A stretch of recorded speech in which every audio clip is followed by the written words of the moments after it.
Hello, everyone. My name is Maria Stultz. I am an Autism Parent Mentor and also, of course, the mom of a beautiful neurodivergent child. I specifically support what I call magical supermoms. I'm talking specifically about moms who are inspired and willing to play a main role in the development of their children.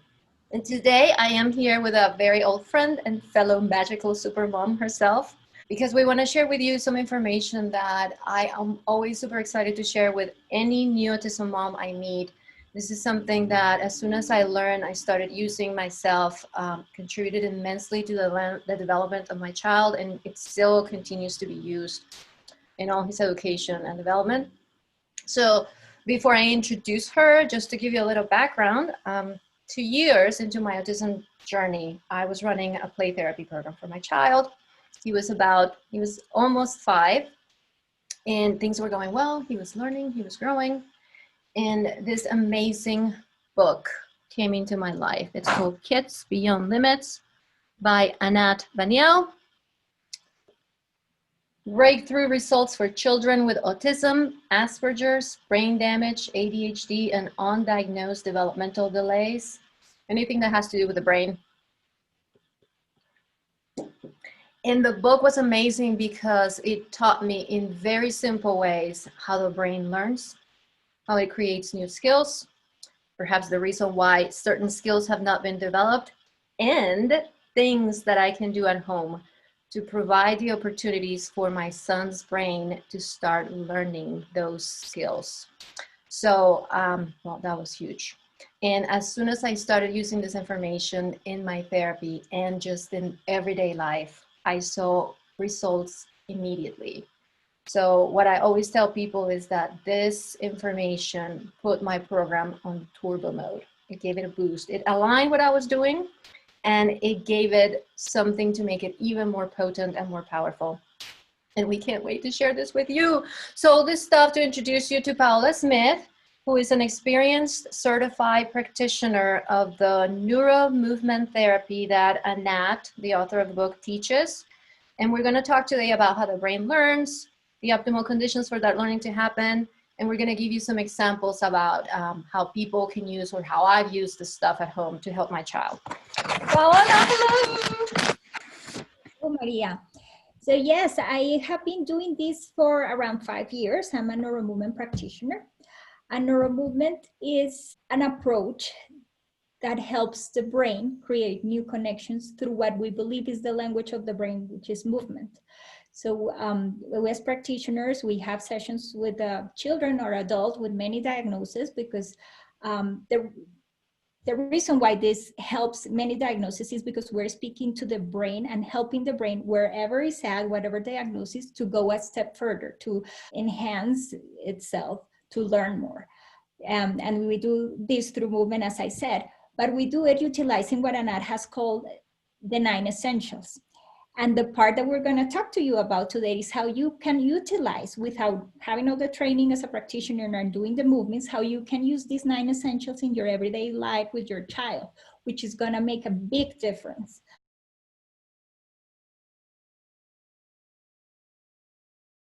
So I'll start with what the brain does all the time is to organize information, whether we notice it or not. It's constantly doing that. So everything that we perceive through all our senses, seeing, smelling, hearing, touch, the brain organizes it to make sense of it. But when children have special needs, when they're in this autism spectrum, we know that these sensory things are very different. So the brain cannot by itself organize that information. And so that's why they are not learning the same way that we do. And also why we notice sometimes that there's things that bother them, because actually sometimes it's such chaos and such so many things that they cannot make sense out of, that they're, the first thing is like overload, like I don't know what to do with this information. And they may shut it down. So then there's no information to come because they're like, Exactly. And just think about it. If you're overwhelmed, if there's a lot going on and you can't make sense out of it, how can you start like learning the things that people want you to learn, or whatever you need to learn, if you are not able to like see what's around you really? Exactly. Okay, so what happens is the brain has this amazing capability of change, you know, and even if things are not working properly, see, whatever is the diagnosis, the brain can still learn. And, you know, this is what neuroplasticity is about. So some neurons might learn jobs of other neurons to help out, or actually new neurons can be created. But if this happened spontaneously, well, we wouldn't need therapies, right? And we wouldn't have all these diagnoses. We need help, and there's got to be certain conditions that need to exist for this to take place. And this is what we do with neuromovement, and this is what those 9 essentials that we are going to talk about are, like the conditions through which this can happen. Yeah. So I really wanted to share, to illustrate this idea that sometimes kids are not developing abilities because they are not perceiving enough information to develop these abilities. Pretty soon after I got the book and I started reading and understanding things, there was an experience in the playroom. I was playing with Joaquin, and I always noticed he was not very gestural. He only had the pointing gesture and goodbye. This gesture we do, his was like this, goodbye. So these were his 2 gestures. And during my program, nobody had ever been very interested in the idea or the observation that he was not developing gestures, because he was very verbal. He was talking a lot. And people that were consulting, that were helping me, they were not making a big emphasis on this, even though I would ask, what about these gestures? He's still very crude in that. They were not bringing it up. There was the mentality that we just keep with the verbal, right? Like, okay, fine, maybe he didn't need the gestures. I don't know what they were thinking. But when I read Anat's book, one thing that caught my attention was this. It said, if you notice that there's an area where the brain has been stuck for a very long time, what I took was, oh my God, this is a place where I've seen growth in verbal communication, I've seen growth in attention span, I've seen growth in flexibility, but I have not seen this nonverbal gestures grow much. And so that told me he is not perceiving information. And so I started becoming very observant of this. And so we were in the playroom, and I remember telling him, okay, come over here. We need to put some magical passes in this little bag. And I kind of do the magical passes, and he comes and he goes. And so I was like, oh my God. In that moment, I realized he has not differentiated gestures yet. He has not perceived enough. He has not seen this. He's missed it, that his brain has not figured out that this is another way how we communicate. And so I went super intentional about this. I just went on I'm going to give him lots of opportunities to see these gestures in life. And so I was doing it in therapy. I was doing it in life. And Paola, it was amazing, because within a week I was seeing movement. And then within 3 to 6 months, his gestures were fluid and beautiful. And he was like, what I noticed is not only was I seeing his gestures appear, I was noticing other stuff come along with it. Like his verbal communication got richer. His movement was amazing. He had always been a very cautious little kid, going down the stairs, touching everything. And suddenly this guy was climbing up on the headboard of my bed and jumping to the trampoline, like owning his body in a way that I had never seen him do. I could see how when you tap on abilities that have not been developed and those come online, the whole network of abilities gets enriched, and you see not only what you were working on move, but other things become better and refined. Yeah, I'm thinking a lot of things as you talk, but one of the things is like we're used to think about the challenges of our children in like, oh, this is what's wrong and this is what we gotta go for. And the way we think about it is like the brain is what organizes everything. So everything we do, and we do it through movement, because movement is the language of the brain. Everything we do is to give more possibilities to that brain, but we're not going for specifically like, I want you to speak more, like this is not our thinking. But what I think happened is that when you started introducing more intentional movement, that was maybe the piece that wasn't too relevant in your program yet, like paying attention to the way you move and what you feel and how you're doing things. And when that started to happen, then those new connections form. So it goes hand in hand, like movement and the brain, like that is how we learn, since we are babies. When baby discovers his or her hand and starts looking at it. You know, they're like amazed about this hand and they look at it. And at that point, like millions of connections are happening in the brain. Yeah. And they start realize, oh, I'm the one that moves this hand. Oh, and this hand can reach for things. So, you know, so those connections are not just important to move that hand, but they're like the beginning of larger links of connectivity that are going to lead you to do other more sophisticated skills. Yes, I love you're saying that, because as you say, I was not going for like, I'm going to teach him gestures. I have no idea how to teach gestures. I just wanted to provide more opportunities for him to notice things that maybe he had not noticed. And so for instance, I noticed, he did not do this, he did this. And then I noticed something else and I was like, maybe he has not perceived that his fingers have separate movements. And so I remember telling him that morning, you know, we were playing construction. Yeah, like rollers, construction rollers. We can pretend that these things, and I kind of help them make this movement. So when you talk about movement, I love it because we're not talking about basketball and football. We're talking about any movement, any movement. And so I help them kind of play with this idea of doing this. And what I love to see, and I was so aware of this, is that he did it and he would stare away. And I knew that's when he's processing, right? He perceives something new and he's processing this right now. So I was just like silently in awe of, oh my God, he's processing something new. Listen to what happens. As soon as we finish this, which is like a tiny thing, he steps up and he starts hopping on one leg.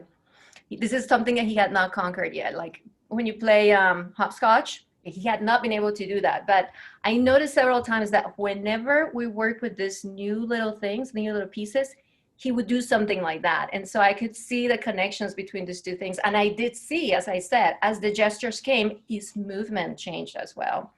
One thing that I want to mention is, you know, we're used to think so separate about movement and brain, and that we tend to think what you said, like, kids are speaking, kids are walking, kids in the autism spectrum. So like, let's not go there. Let's go for the other things. But the way they move, if we watch them, they're kind of clumsy, they're tough. And so there's like things that get overlooked, as you said, because we are thinking on that, fixing whatever is missing. And this is where we're changing, like I'm going to talk to you about, like changing that mode, and like we need to fix something versus let's connect and let's give this brain more information. So by itself, it can start doing it on its own. Exactly.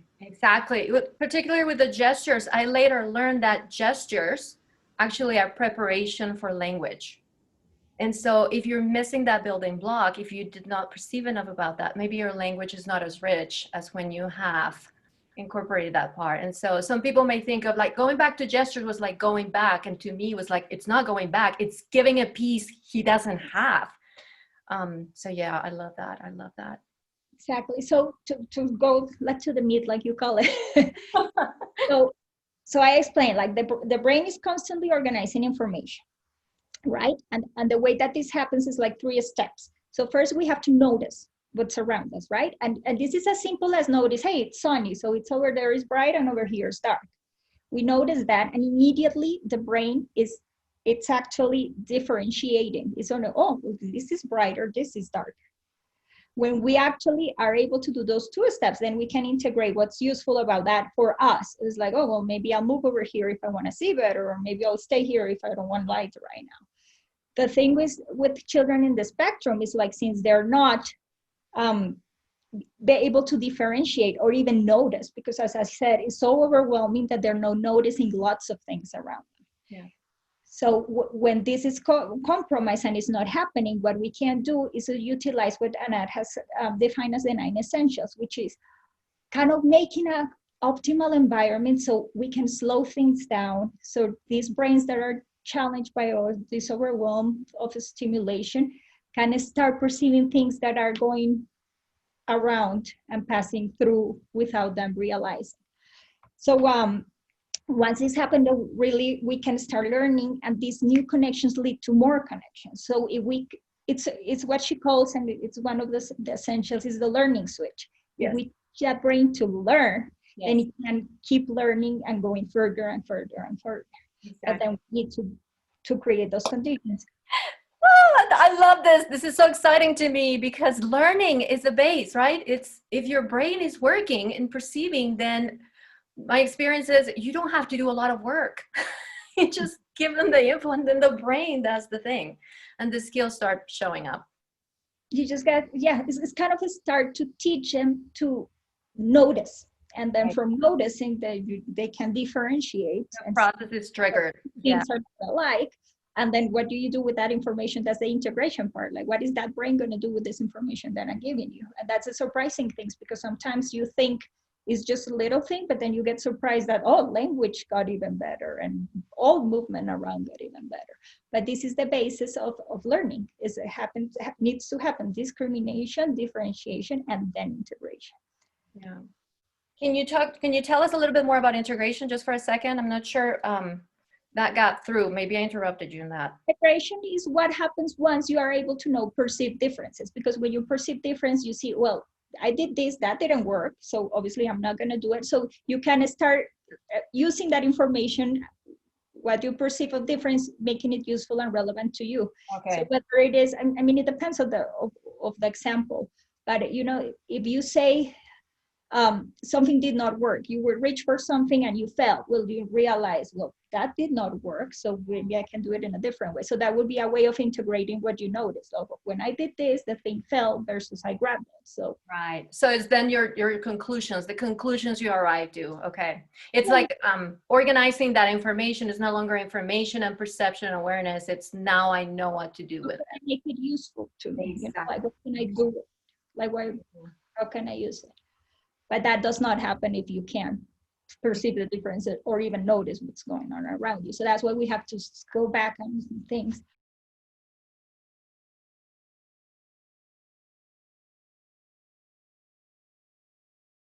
So one of the first essentials is exactly like movement with attention. And I'm talking about your example with Joaquin, thinking about it. When you said like he was doing the movements, but they weren't exactly like yours, I don't think he even realized or was aware. To his brain, is like, this is what I'm doing. So by you creating these games, he was able to realize, well, maybe it's not the same. Maybe it's not the same what I'm doing. Do you know, that's the first thing, because in his brain, we don't know, like they perceive things so different. To him, it might look exactly like yours, but he never slowed down and pay attention. Is it really like mom is doing it? So by doing this, so movement with attention is just paying attention to the way we're doing. And we are in our society, and right now that the world is so fast, we really do things in automatic mode. And that doesn't allow us to really pay attention to what is going on how we're moving, how we're doing things. So sometimes the fact that just tell me, hey, did you realize that you put your hand out up here and you're waving? Did you notice that? You're not correcting him. You're not telling him that's not the way you do it. You're just like, hey, did you notice that's, so then your brain is like, oh, yeah, I have a hand. How am I moving it? And then growth can happen from there. Yeah. So the other thing is like slow down. And you know what? I think your child, as mine, had traditional therapies, and like the way things are done are usually, well, we have an agenda, let's do this, we have to get this done in 30 minutes. And really, if we're connecting and speaking to our brain, we can't have that going on, right? Like we have to make sure that that brain is really perceiving something about what we're doing. And when we go fast, we can only do fast what we already know what to do. Right? Nobody, when you're learning something new, you have to do it slow because you don't know what you're doing. Exactly. So you have to like totally dial it down. It's like, okay, let's notice, what do I have in front of me? How are we going to do it? And hey, hold on, just don't do it so fast. Pay attention on how you're doing. So, like these essentials are labeled separate, but really, like I said, they are connected. Like you can't do just one and not invoke the other ones in the process. But it's important to notice that they exist and why are they important. So slow is one of the ones that tend to be overlooked. Yeah. Because now we have to do this, let's do it, come on, sit down, let's do this, let's be done. And even with kids that are not in the spectrum or had no diagnosis, in school, so like, oh, you have a time limit, let's do this. And really, if we would allow the kids to go slower at their own pace, they could perceive more difference, make more connections, and learn more as they're doing it. One thing that I wanted to add as you were talking about that, and I was discovering as I was going through my logs, is when you begin being intentional about applying this information in your life or your therapy, you start noticing way more than you did before. And so I realized that I was so aware of even myself. So when I was going for slow, in the way how I incorporated the 9 essentials in my program is I actually created one new section of goals. And it wasn't a goal, but it was, my intention was to apply these things at everything I was doing, and I was tracking it. How am I applying and what are the results I'm seeing? And so I could read observations where I realized that Joaquin is taking things away from me, pencils, or like we're doing something and he takes objects from me without asking for permission. Like, can I have this? And so I become intentional about showing him that, you know, rather than taking it, you could announce to me that you want it or whatever. But as I'm doing this, I realize that I do that with him all the time. So I'm like, wait a minute, I am modeling this behavior that I want to change. So, but I had no idea. I had not realized it. Or even introducing a game. As I am trying to slow him down, I notice that when I introduce a new game, I rush to introduce it because I'm afraid that if I don't go fast, he's not going to engage with the game and he's not going to play it. He's going to go back to doing the stem he was doing before. And I was like, Mama, you need to slow down too. And it was amazing because then I introduced this game and I would trust that I didn't have to be constantly telling him, hey, do you want the next step of the game? I would just quiet down and play with him. And we had, yeah, like this is a whole example. I could give you 3 hours of this game, but what I wanted to add is that when you start doing this for your child, you do it for yourself and you become so creative, so intentional, so amazing at facilitating your child's growth that is just awesome. Absolutely. What I think is, well, first of all, is like, you can not expect them to do something that you're not doing yourself, right? Like, as you said, it's like, oh, well, slow down, and mom is like going crazy. But the other thing is like, when the essentials are not just, you know, it's like, if we stop that mindset that we gotta fix the child and then do this, if you realize like you are the environment, you are that current through which these children are swimming. So how are you making? Are you making it wavy and choppy so the kids are like, oh, or are you like making a current that they can follow you through? And when you're doing that, your level of connection, it's so much deeper. You know, as a mom, you're connected to your child, you gave birth to them. But throughout the process and the diagnosis, there's a lot of things that get in the middle, and you start kind of losing that really observation skill and feeling skills because they told you you needed to work on these things and this is not right in your child. So you start kind of like disconnecting and saying, oh, well, I have to do this even though it sounds weird and he hates it, but because we need to have him stop doing this. So what this happens is like, when you slow down and do all that, you start connecting again and you start perceiving things that you stop perceiving, and you realize, well, maybe this is not the best way to do it. And then you get creative and let's try it a different way. And then you've realized it works better. So it is better for everyone because you feel more creative, you notice more, and then you'll know, well, this is not a good idea. I'll next thing. So that's like, to me, the beauty about the parents learning this, because we are the ones that spend the most time with the kids. And we are the ones that can make a bigger difference if we really provide this environment in which these brains can start perceiving more differences and connecting. Yeah, yeah. All right, keep telling us about those beautiful essentials because they're just so useful. So the other thing, well, I don't know if we're gonna get through all of them, but one important thing that is also very overlooked is including variation in what we do. Because again, we're trained like, you have to do the same thing over and over and over so you learn it. Oh, the repetition in behavioral therapy. And not only behavioral therapy, we tend to do that a lot in school. But the thing is, like, when we do the same thing the same way, we're really not getting new information. Right. We're getting the same information. And we're actually, even we're not good at it yet, we're just getting that same information that is leading us to a place where it's not exactly where we want to be, maybe, or no, you know? So the importance of doing things that different is not that you forget about your goal. It's just like, go different ways about going at it. Do things in a different way. Yes. So they can start comparing and have more information for that perception of difference. Okay, well, if I do it like this, and how if we do it like that, and then you are getting more information that you can use to do that skill. Repetitive, particularly for autism, repetitive activities. That game that your child likes to play over and over and over, that can be sometimes challenging. I had to play the game of lights 1 year straight. And the way to make it interesting to me was to vary it, right? To create variations with it. But when I read the book and I was looking at it, these repetitive games are like, so juicy for introducing these new tiny variations, because, like, to give an example, what Joaquin liked to do was, he was interested in maps and lists and shopping and in going places. And so the game was always, we're going to go to the grocery store. We need a list. We would make the list for the grocery store. We would get in the car. We would go through the traffic lights, red light, 1, 2, 3, 4, 5, green light. And we would go, and then we would go and we shop. Like, it was a very complex and interesting, but very repetitive game. And and so when I started getting this information, I was like, oh, making the list.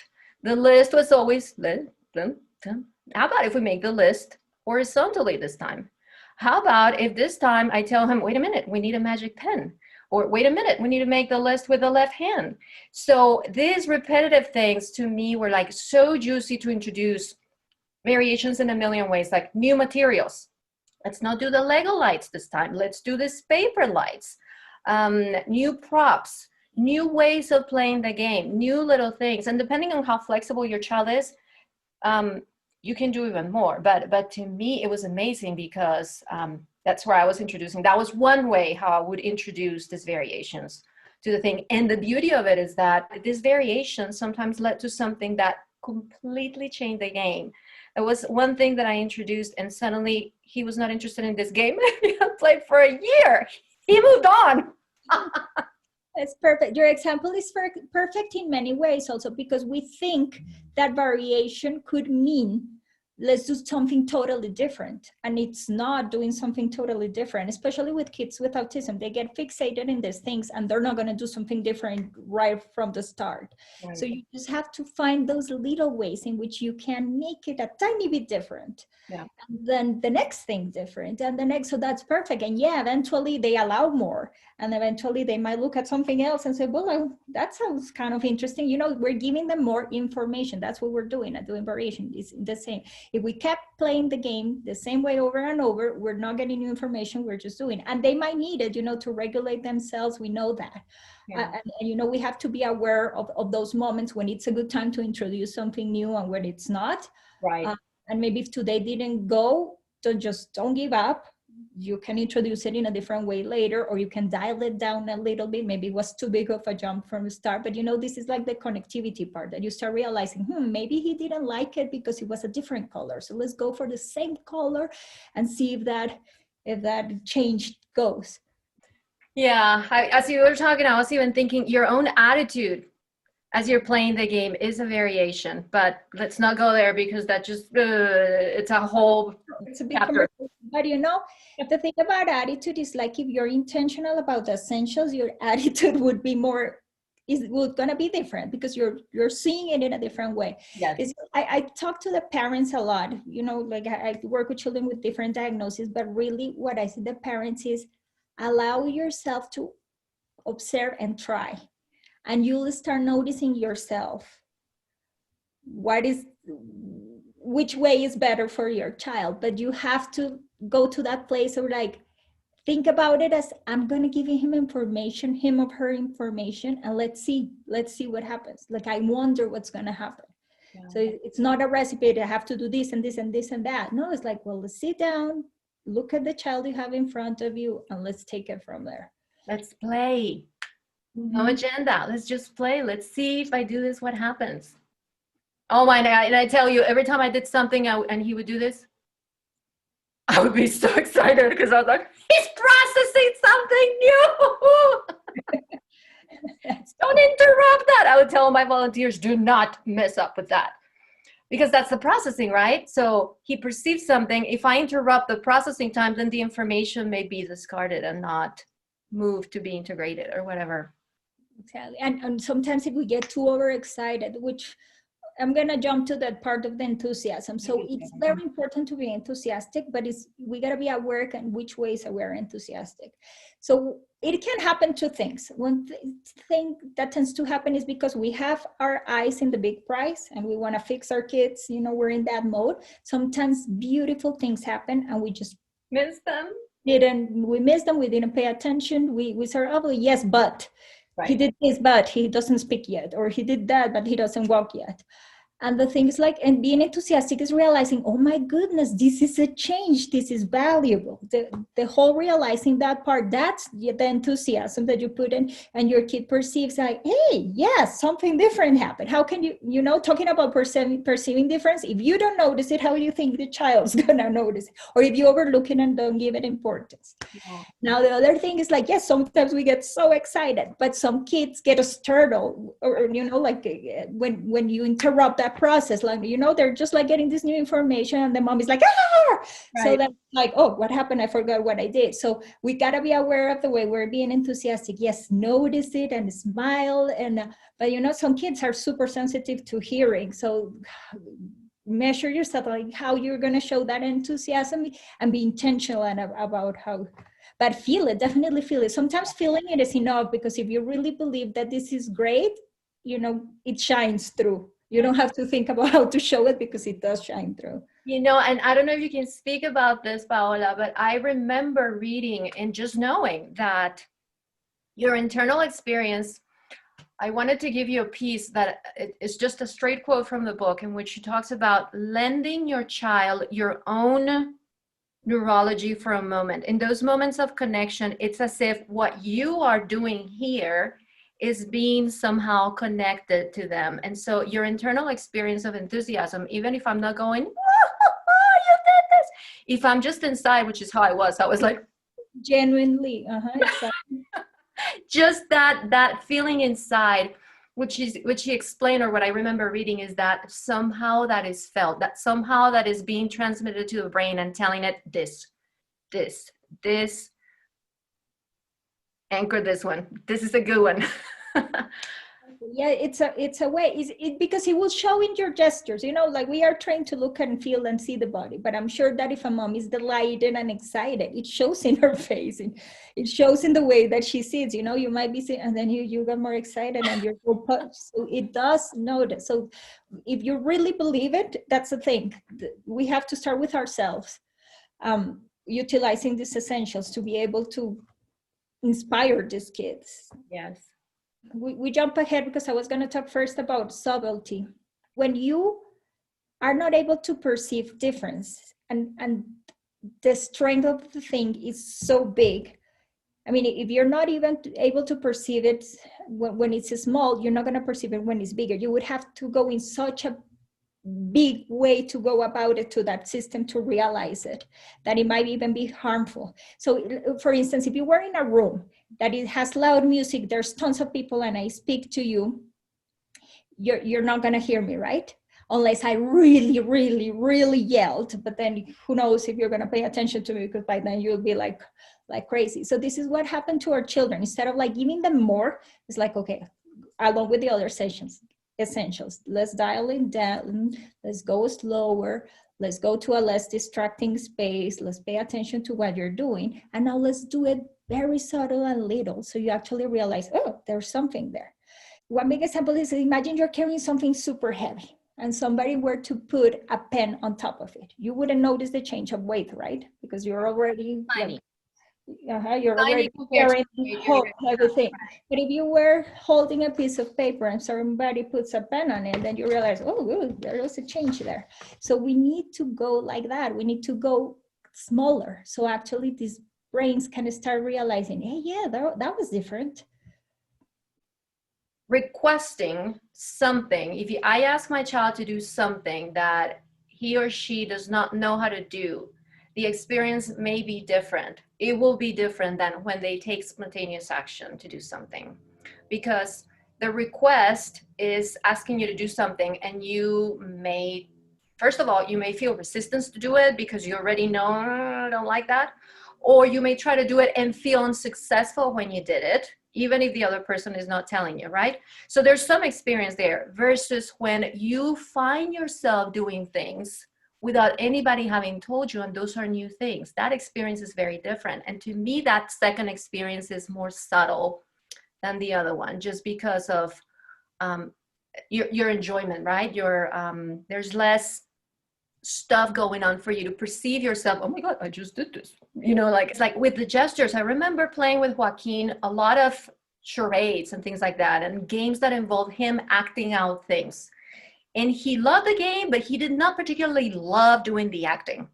And yet he would do it, and I think he was growing from it.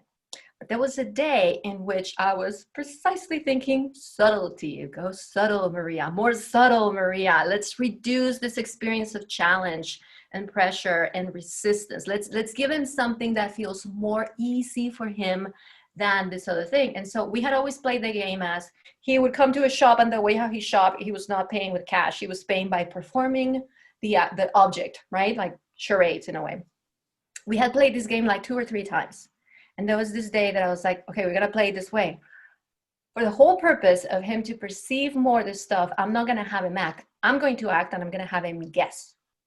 And so I go and I create a curtain, and I do the thing, and I put my little spin on it, and I start acting this product with the same character. Paola, he goes like within 30 minutes, he was so excited by this that he's like, I'm gonna do the acting now. This is so amazing. And I attribute it to the subtlety again, to the, I really try to reduce his perception of challenge, make it easier, subtler, I don't know what the word in English is, but, and it made a difference. He wanted to do it like he never had wanted to do it. Perfect example, yes. And we can go in things like that and physical things too, because a lot of the kids in the spectrum are also challenged their motor skills. So anything that just makes it so they actually can start perceiving a difference. Right. So not intensity, less intensity helps you perceive differences. And this intensity, you can listen to the music and guess what all the instruments are in that music. But if there's background noise, then you can't realize those things. And that is information. So you have to go subtle to perceive more. Yeah. I was going to say, so this intensity is not only about the way how it's not just the environment or the game we're doing or the sound or whatever. It's also very much about the intensity of our emotions. Are we light, easy? Are we enjoying this? Or are we full of pressure and fear, pushy? That is part of the stuff that gets in the way from them perceiving what we want them to perceive. Exactly. Mm-hmm. Yeah, great that you said that, because absolutely. So it's about what we're feeling as well. Yeah. Like all the other essentials too. And so we touch a little bit about flexible goals as well.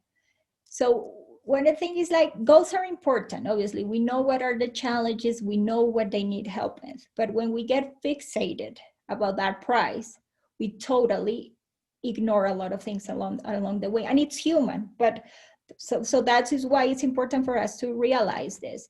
Because yes, I work with many families that are very concerned about their children not speaking or not walking. And of course, we want them to walk and speak and do all these things.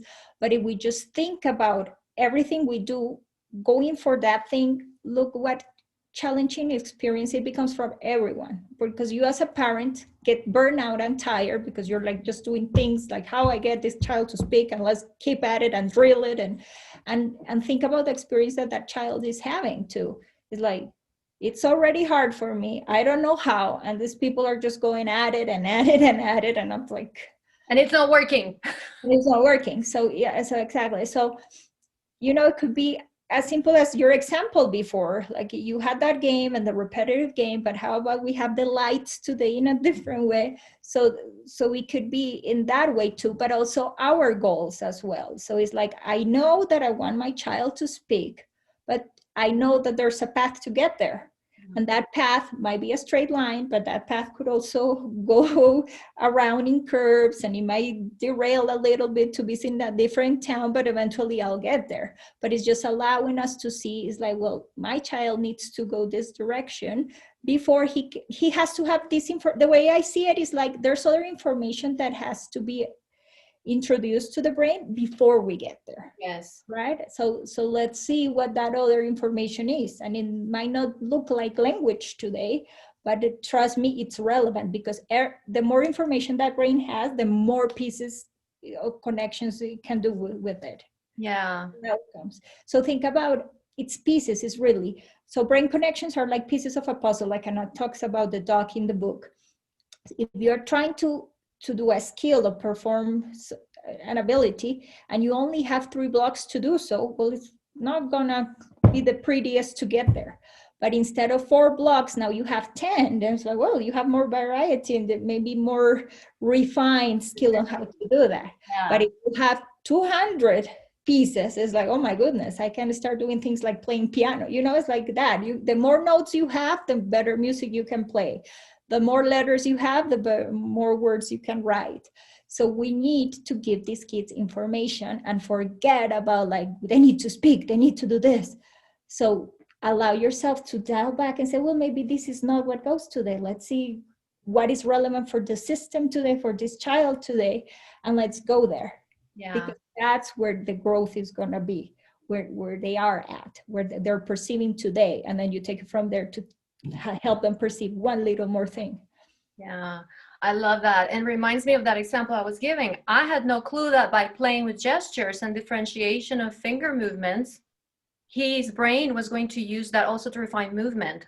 Or you would think verbal language, but I wasn't expecting it. When I see that the gestures and the language has taken a leap, I was so completely surprised. So to me, these flexible goals also are nice, and kind of like, as humans and sometimes professionals, we think that we know the path. Oh, if I work on this, then this will happen. We have this mechanical model, and we think we know so much. And guess what? Sometimes we have no clue. And I may be going for this thing, and then I get surprised when these other things happen. So it does happen that way. When you are flexible, you even realize other things too, you know, because you dare to do things different, and then you realize, oh, he liked this, you know. It can be a discovery opportunity, which leads me to talk, now that I'm talking about this, I want to talk about mistakes. okay.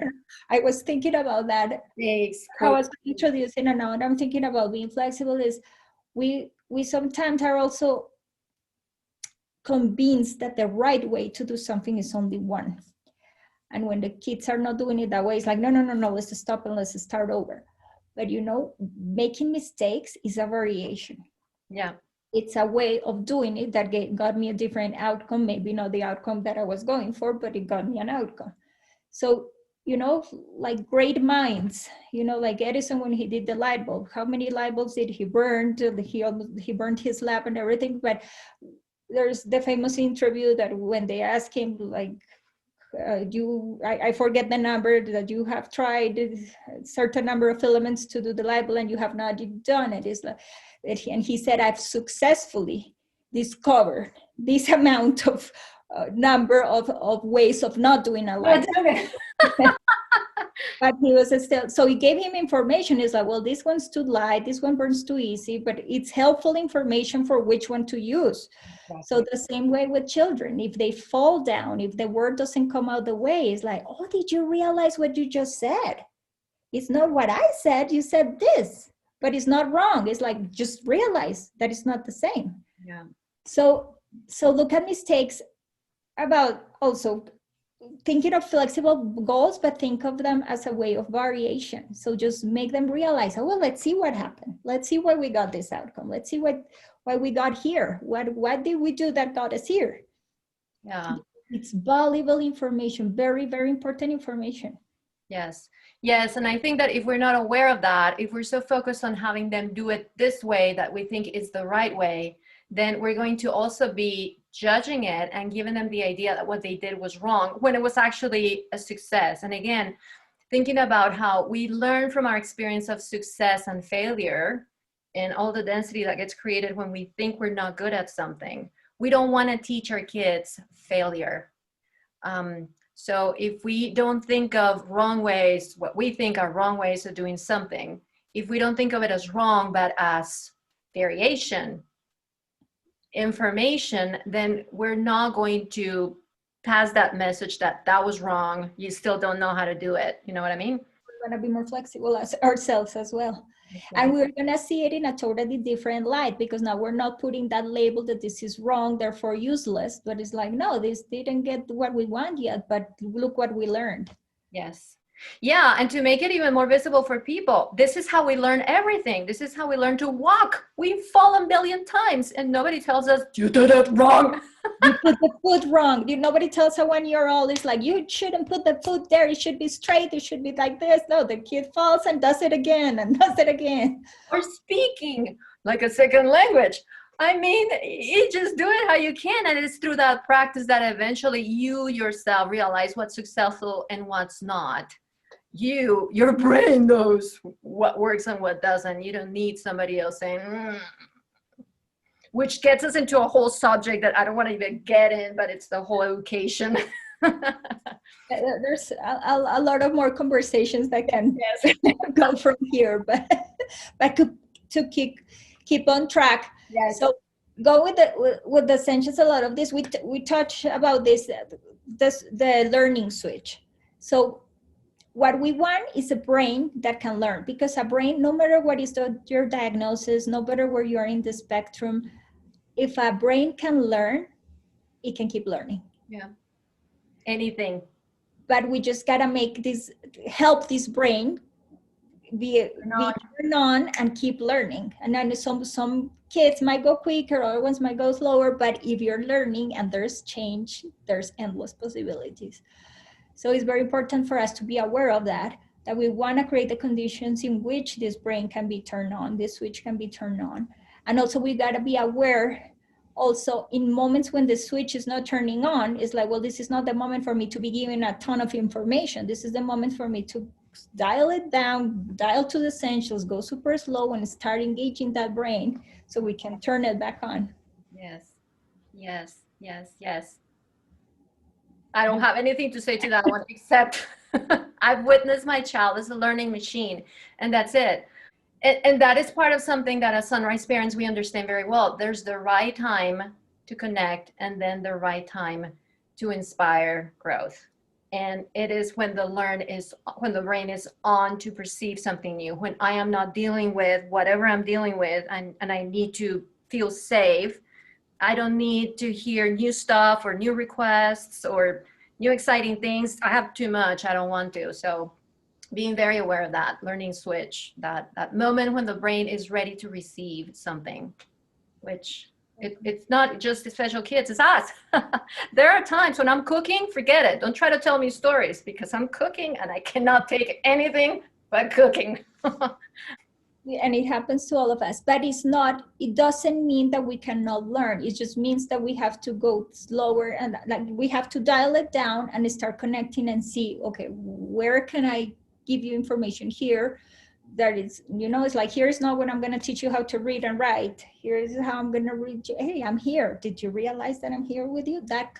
That's subtle thing. Yeah. So now we did talk about awareness when we were moving with attention, but this type of awareness is, that kind of thing of like being here and now. I'm here paying attention to what's going on, what I'm feeling, how I'm doing things, So Anat talks about it as awareness being a verb, because and she says awareing, if you are aware, you're actually in action. Within yourself is in action. It's because you are absolutely feeling everything that is going on, observing everything that is going on. So your brain is doing stuff in that moment. You're not immobile. So it's very important to be aware and feeling. These kids in the spectrum, what happens to them is a lot, their body is not fully theirs. They're in this machine that they can only operate limitedly. I know there's more other functions that this machine does that they haven't discovered.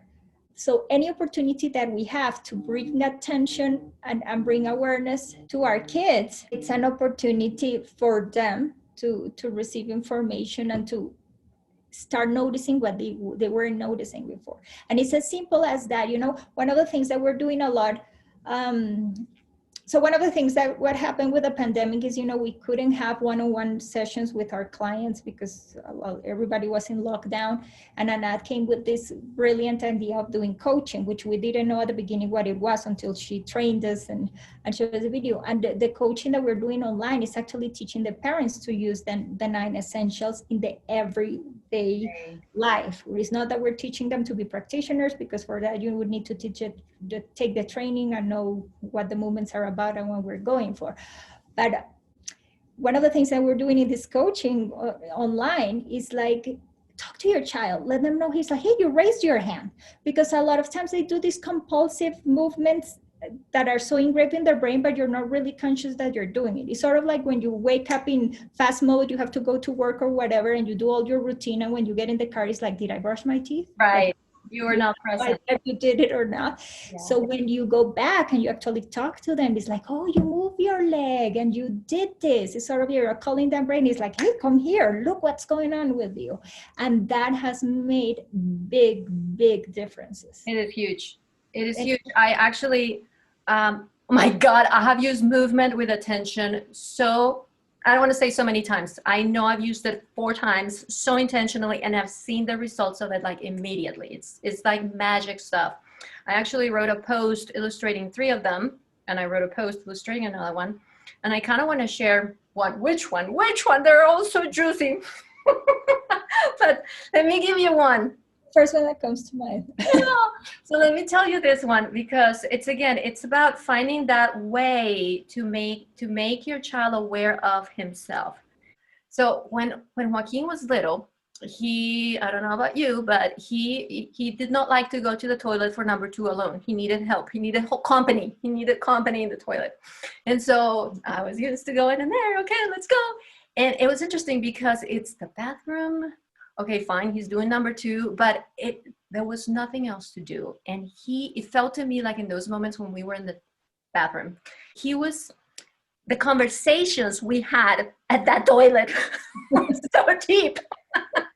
Because subtlety, right? It must be that. There was no game that was playing, no distraction, no nothing. We're in this tiny space, it's just the 2 of us. And so I remember during this time, I was noticing for the first time, or in that moment, I was realizing, I noticed that his eye contact is very interesting, because it tended to be like he would look at you a little bit and then immediately turn away and look at you and turn away. He could not hold it for longer than a second. And I wasn't too concerned about that, but I was noticing that. And because I was doing Anat Baniel, I was noticing so much. And every time that I noticed something that felt exciting, like, oh, I wonder what would happen if I did this. That day, I was thinking about that, and we're there at the toilet, and I tell him, Joaquin, I've noticed that you look at me this way, you look at me this way, and then you turn away. And then you look at me this way, and then you look away. And you look at me this way, and you look away. And I'm telling him this, and the way how it was coming was so loving, so subtle, so sweet. And to me, it almost sounded like I was singing it to him. There was this rhythm in the way how I was saying it to him. And what I thought was completely unexpected is the expression that he gives me back was as if he was learning this for the first time. He had no idea he did this. And when I saw that look and I realized, oh my God, he's hearing this for the first time, I'm like, and I wonder why you do that. And do you think you'd like to try just holding it a little just to see what it is? Like, I kind of invited him. It wasn't even a request. It was just like, I noticed this about yourself, and do you think you would be interested in trying that? And he's like, yeah. And I'm like, okay. So we go at it, and we look at each other, and he looks at me, and I not count verbally, but I start just counting in my head 6 seconds. And he looks away, and I'm like, oh, you looked away right there. He's like, goes back. And I count another 6 seconds, and he looks away, and I'm like, you looked away again. Like no judgment, just narrating for him. And he goes, no, I didn't. And he looks at me this way. And we go for 13 seconds. And I was like, this is incredible. Because again, to me, the perception I was having is he was so aware of himself in that moment. He was doing something When I told him you looked away and he said, no, I didn't. And he goes back, you know, like he was just owning, I'm doing this. I'm doing this. I want to play with this thing. Well, Paola, his sustained eye contact shifted from that moment. And within 6 months, it wasn't even, his ability to sustain at times just shifted from that moment. And I believe that was one of those moments that was very nurturing to his brain, because again, he had no clue he did this. That was going on. And that's what happens to the kids all the time. They don't know that this is going on. So if we are like, I call it like a highlighter, you know, when you're reading, when you want to remember something important, you go and highlight it so you remember it. But they are not, in their case, they're not noticing. So you're like that light, that highlighter. You're like, oh, pay attention to this. And all of a sudden he's like, oh, like you said, it's like the first time that he noticed that he wasn't looking, or that he looked like in that way. That's an example with my child as well. Like we didn't realize a lot of things until I pointed it out, and then he was like interested about it. And you know, so. And I want to give another one, because this one is, he was a little older and I loved it. It was also, it highlights for me the idea that sometimes they're not giving themselves the opportunity to perceive certain things, and we can help them. So he is playing basketball. He loves basketball, but he is not very excited about when somebody bumps into him. So like, first of all, I noticed that there's something he doesn't like about, there's something limiting in the game. And we think it's physical contact, but when I start paying attention, really paying attention, what I notice is he's okay with the physical contact. What he doesn't like is the unpredictable physical contact. When somebody comes and does something and he wasn't expecting it. That's the one that he hates. And this is the reason why his game is not great. He's a great shooter, but he's always on the sidelines of the game, hoping that the ball comes to him so he can shoot the basket, right? And he loves this game. He adores this game. It's the passion of his life, but he's not being able to be the athlete that he wants to be in his head because of this thing, among whatever it is. But that's the one that I noticed. And so I'm like, Anat Baniel had, you know, Joaquin, I would like to try this with you. First of all, I have this great, awesome conversation with him about, I've noticed that you're great at this, and this piece, you have this fear, and how awesome would it be if you were not afraid of this? Wouldn't that make you like a super athlete? He's like, yeah, that would be so awesome. And I'm like, you know, I've thought about it, and I thought about this tiny little thing we could try, just to try. And so, and he's like, okay, let's do it. So I blindfold him. And I tell him, okay, I'm gonna be touching you in different ways. So I was looking for variation. I'm gonna give him the experience of unpredictable physical contact in many different ways. And the way how it's gonna be unpredictable is by blindfolding him. And the way how I'm gonna make it subtle is by beginning him laying down on the ground. And then when he's ready, he's gonna be sitting up. And then when he's ready, he's gonna be standing up. And at these 3 different stages, I'm gonna be surprising him, poking him, pushing him, moving him, caressing him. So I was just thinking, whatever variation. I'm not a practitioner. I was just thinking different ways, all unpredictable, in a way that he's ready to take. Tolerable stretches, right? I was looking for, I want him to perceive this stuff. And I have no clue what's gonna happen, but I just wanna give him opportunities to perceive unpredictable contact in a different way, in a way that feels safe to him. Safe to him was the objective. So we do this, and the whole exercise lasted 15 minutes. And because he's who he is, he's like, okay, now I do it to you. And like, okay, so I blindfold myself and he does it to me. That's it. Next day, I'm like, okay, let's make it even more unpredictable. So I'm gonna give you some music. And so I give him headphones, blindfold, and we do the same thing. He does it to me. That's it. That is it. And then he has basketball practice. Okay, first of all, I have to say, the very first time we did it, take off the blindfold, and he tells to me the following, Mama, I noticed something. I'm like, what was it? I noticed that I could take it. I was like, he noticed the most important thing, because he was afraid that he couldn't take it. And then he realized, I could take this. I could take this. So what happened is, I didn't know what he was going to do, integrate with this new information. But what he did is, the next practice, he had been forever, and especially now, he was always kind of like removing himself. Whenever the kids were doing rambunctious things, he would move away. He hated it. He hated it. He was limiting himself to that contact because it was so hard for him. But I gave him this experience in which he realized I could take this. And so what happened is, because he wanted to be a basketball athlete and I don't know why else, he started just like leaning into, when the kids were doing the crazy things, he would start leaning into it just to feel again that. So he started pursuing the perception of that stuff again. Paola, and within a week they have a game, and it was amazing. He was in it. Like, okay, fine, I won't tell you he was as good as he is now, but that was the beginning of breaking through that limitation for him. So to me, it's so cool. And people may feel like they're not creative enough to create these opportunities. And I want to say, oh, you are. You totally are creative enough if you're paying attention and you know your kid like nobody else does and what he loves, and you can have these conversations and inspire him to try these tiny little things.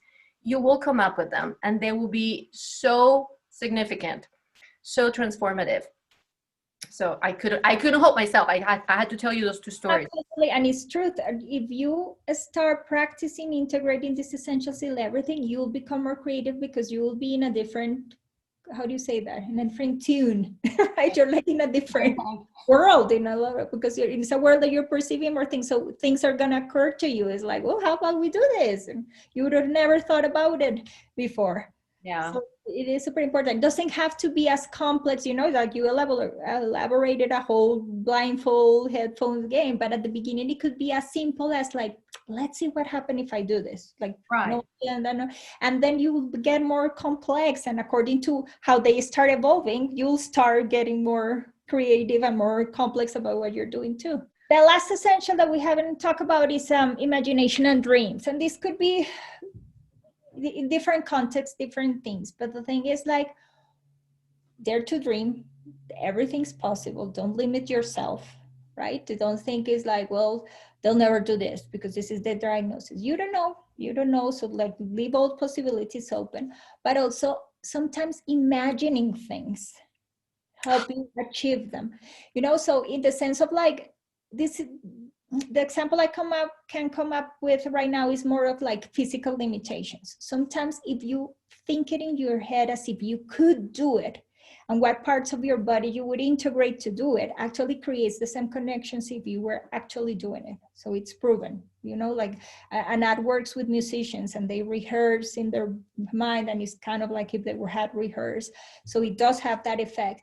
But the thing also is about showing your brain that it is a possibility, that you can go there. Like, even if it's not yet, and there's other things that can come, have to happen first before getting there, but it leaves that open. In a safe way, right? Again, because it's just in my head. I'm just picturing this thing in my head. I'm not doing it yet. But I think it is possible because, it is. A brain that can learn can keep learning.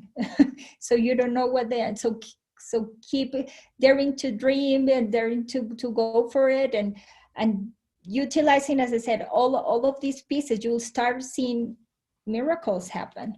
When we started this coaching thing to learn, I did it with parents, not knowing, and I was amazed, like how just the parents starting to narrate what they're doing, bringing awareness to themselves of the child, change. The next day they will be like, oh, you won't believe what happened last night.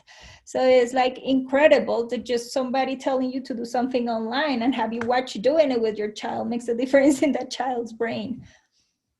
I agree with that. I have, I don't want to make it too long, but there was a time when, for the longest time, Joaquin did not want to go to school. And there was a time when I realized that his separation anxiety was still active. He would not allow himself to do anything if he didn't know I was in the same building. And he was old at this time. So I was like, wait a minute, this is a big limitation. We're going to start doing little things to help him feel safe when I'm not. And we're going to do it subtly. Tolerable stretches. I talk about this. So he would go practice basketball, and I was always in the court sitting with him. And I was like, I'm not going to do that this time. This time you're going to be in the basketball court, but I'm going to be walking on the track above. So tolerable again, because I'm still in the building, but I'm not in the court with you. and we lose sight of each other every once in a while. Every time that I go past the columns, we don't see each other. We don't see each other. Here I am. We don't see each other. We don't see each other. Here I am. Okay, Paola. So we do that the first day. First of all, I noticed my anxiety as I hit the columns. I don't see him. I don't see him. I don't see him.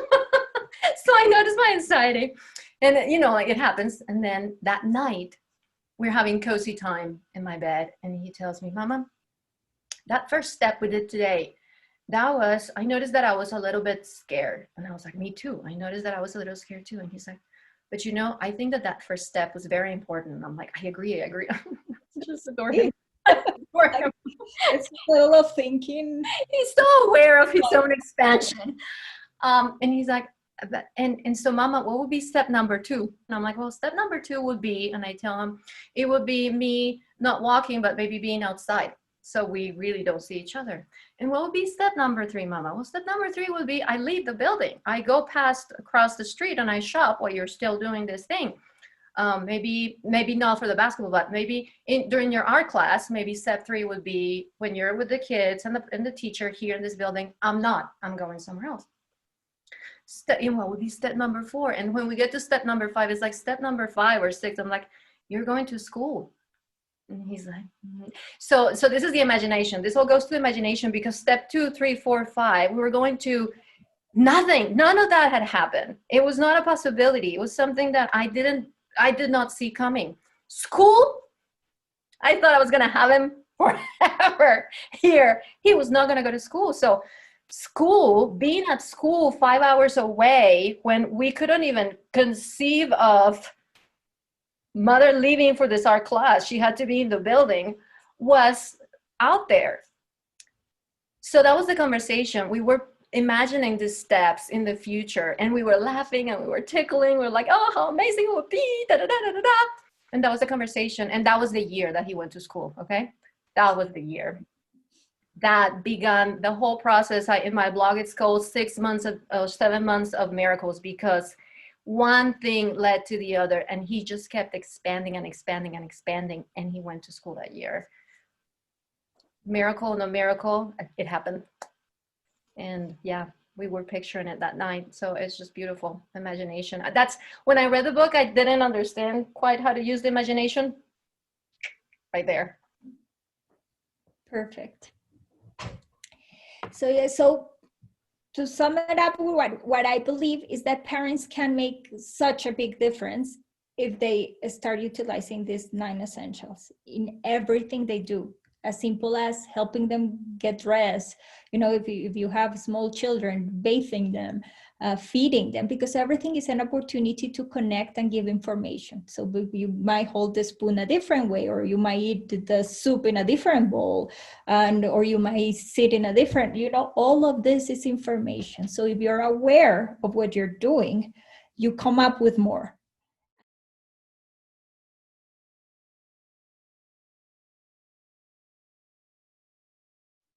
Okay, Paola, so I know that we talked about things people can do at home to use neuroplasticity in all these ways, but I also know that you are very involved in a very specific therapy. So this is a different way of using the essentials. One way is parents at home doing it, but the other way is using the services of a practitioner. Can you please explain to us the work you do and how you work with kids? Because that's an additional part of support people can access. So what I do, I'm an Anat Baniel Method Neuromovement Practitioner, and our work is to, through movement, give these messages to the brain utilizing the 9 essentials. Now, the beautiful thing, and what we have been speaking about, is like, you don't have to be a practitioner to utilize the 9 essentials, but yet the work that we do, it's different, and there's, you know, we have a training and it enhances it. So what I have found out now that we have this coaching online is that the 2 things work together are perfect, because the parents are providing this environment at home for the child, learning switch to be on, and then we go on with our as a practitioner with our skills, and we can give more information to the brain, so it just makes it better. So there's different things that you can do, and what I recommend the parents is first to read Anat's book to understand it better, so Kids Beyond Limits. Kids Beyond Limits. Mm-hmm. Because here you can learn more about the essentials, explain more, and then if you have a practitioner close by. I'm located in Denver, Colorado. You can have one-on-one lessons with that practitioner, but I also, the new thing what I've been talking about is the coaching, and it's amazing because it is live. You're going to be there with your child doing whatever activity you choose to do, whether if it's feeding, a game, or just being there, and then I'll coach you about how to utilize more of the essentials in that activity that you're doing. So it helps the parents really integrate. It's like, oh, this is how I can do it. So if you feel like you're not sure yet how to do it, it could be a start. We do it in a package of 4 meetings, 4 consecutive days that they last about 30 to 40 minutes. And you can learn more about it in my website. It's neurooptions.com.